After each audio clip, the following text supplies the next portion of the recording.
आप सभी को प्रभु यीशु के नाम में जय मसीह की स्वागत करते हैं। फिर से आपका एक न्यू वीडियो में। मेरे भाई मेरे बहनों, यदि आप इस प्रेयर को, इस वचन को ऑनलाइन सुन रहे हैं तो अंत तक जरूर बने रहिए। और आप इस चैनल पे नए आए हैं तो चैनल को लाइक शेयर सब्सक्राइब जरूर करें, ताकि आपके पास हर वीडियो का नोटिफिकेशन पहले पहुंच सके। तो आइए हम प्रभु के कुछ वचन के द्वारा प्रभु से हम प्रार्थना करेंगे और मैसेज से सीखेंगे कि प्रभु हमें क्या सिखाना चाहता है।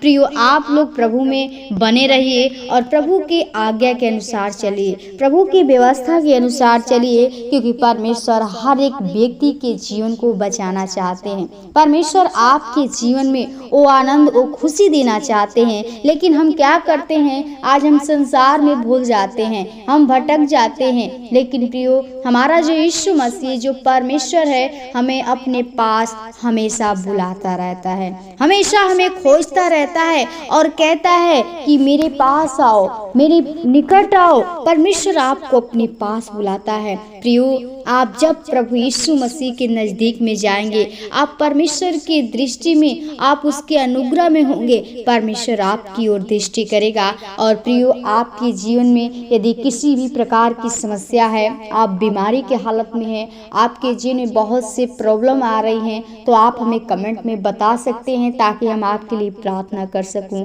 क्योंकि प्रियो, आप जब तक हमें नहीं बताएंगे तब तक हम आपके बारे में कुछ नहीं जान सकते। इसलिए आप हमेशा अपने बातों को हमारे इस चैनल पे शेयर करिए, ताकि हम आपके बातों को, आपके जीवन के मार्ग को हम बता सके, ताकि प्रभु आपकी आत्मा को बचाए। क्योंकि परमेश्वर हर एक लोगों से प्रेम करता है और हर एक लोगों को जीवन देना चाहता है। तो प्रियो, आप लोग यीशु मसीह पे विश्वास करिए, भरोसा करिए, क्योंकि जो सिर्फ यीशु ही मसीह है जो आपको जीवन दे सकता है, आपको आनंद दे सकता है, आपको खुशी दे सकता है। यदि आपके परिवार में, आपके घर में, आपके खेती गृहस्थी में यदि किसी प्रकार की समस्या है, आपके घर परिवार में झगड़े रगड़े होते हैं, तो आप हमें कमेंट में बताइए, हम आपके लिए प्रार्थना करेंगे। और हम चाहते हैं कि आप भी हमारे साथ इस प्रार्थना में जुड़कर प्रभु यीशु मसीह से प्रार्थना करिए। अपने हर बातों को परमेश्वर के सामने खोल कर कहिए, क्योंकि वह कहता है कि अपने मन की सारी बातें खोलकर यहोवा से कहो। तो प्रियो, आप लोग प्रभु यीशु मसीह से अपनी सारी बातें को खोलकर उससे कहिए। और आइए हम वचन के द्वारा प्रभु से प्रार्थना करेंगे, और आप भी इस प्रार्थना में जरूर जुड़िए। तो आइए हम वीडियो को देर नहीं करेंगे, शुरू करेंगे और प्रभु के चरणों में चलेंगे। हे परमेश्वर, मेरा उद्धार कर, मैं जल में डूबा जाता हूँ, मैं बड़े दलदल में धंसा जाता हूँ और मेरे पैर कहीं नहीं रुकते। मैं गहरे जल में आ गया और धारा में डूबा जाता हूँ। मैं पुकारते पुकारते थक गया, मेरा गला सूख गया है। अपने परमेश्वर की बाट जोहते जोहते मेरी आंखें धुंधली पड़ गई हैं। जो अकारण मेरे बैरी हैं, वे गिनती में मेरे सिर के बालों से अधिक हैं। मेरे विनाश करने वाले जो व्यर्थ मेरे शत्रु हैं, वे सामर्थी हैं। इसलिए जो मैंने लूटा नहीं, वह भी मुझको देना पड़ा।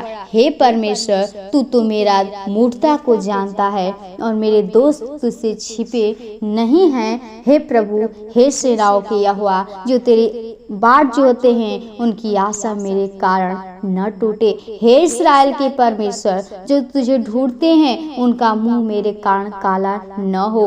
तेरी ही कारण मेरी निंदा हुई है और मेरा मुंह लज्जा से ढपा है। मैं अपने भाइयों के सामने अजनबी हुआ और अपने सगे भाइयों की दृष्टि में परदेशी ठहरा हूँ, क्योंकि मैं तेरी भवन की धूल में जलते जलते भस्म हुआ।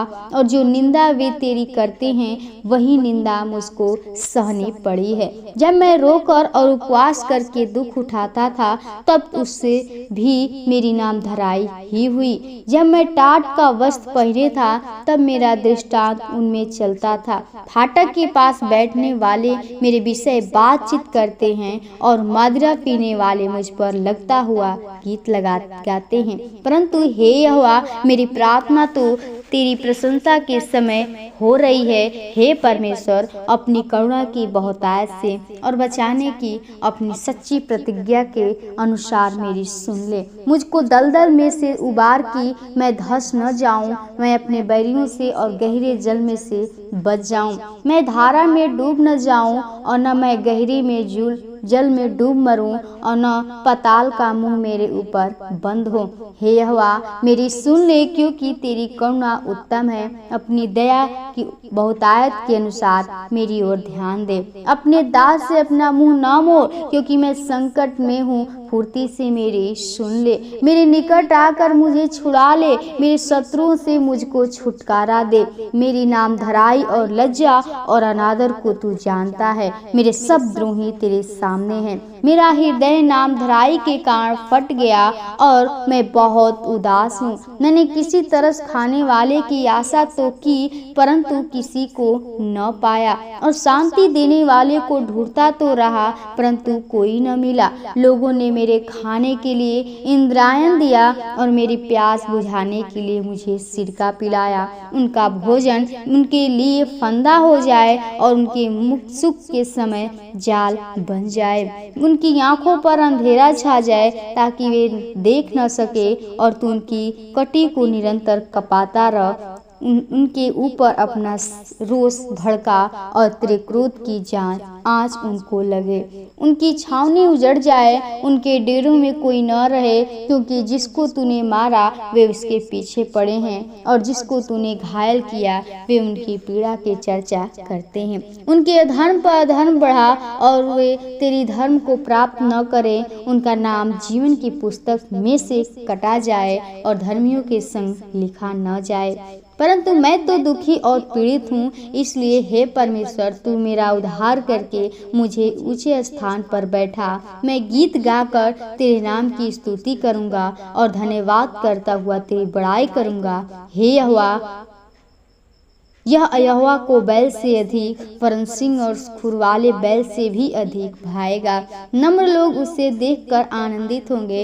हे परमेश्वर की खोजियों, तुम्हारा मन हरा हो जाए, क्योंकि यहोवा दरिद्रों की ओर कान लगाता और अपने लोगों को जो बंदी है तुझ नहीं जानता। स्वर्ग और पृथ्वी उसकी स्तुति करे और समुद्र अपने सब जीव जंतुओं समेत उसकी स्तुति करे, क्योंकि परमेश्वर सिय्योन का उद्धार करेगा और यहूदा के नगरों को फिर बसाएगा, और लोग फिर वहां बसकर उनके अधिकारी हो जाएंगे। उसके दासों का वंश उसको अपने भाग में पाएगा और उसके नाम के प्रेम में उसमें वास करेंगे।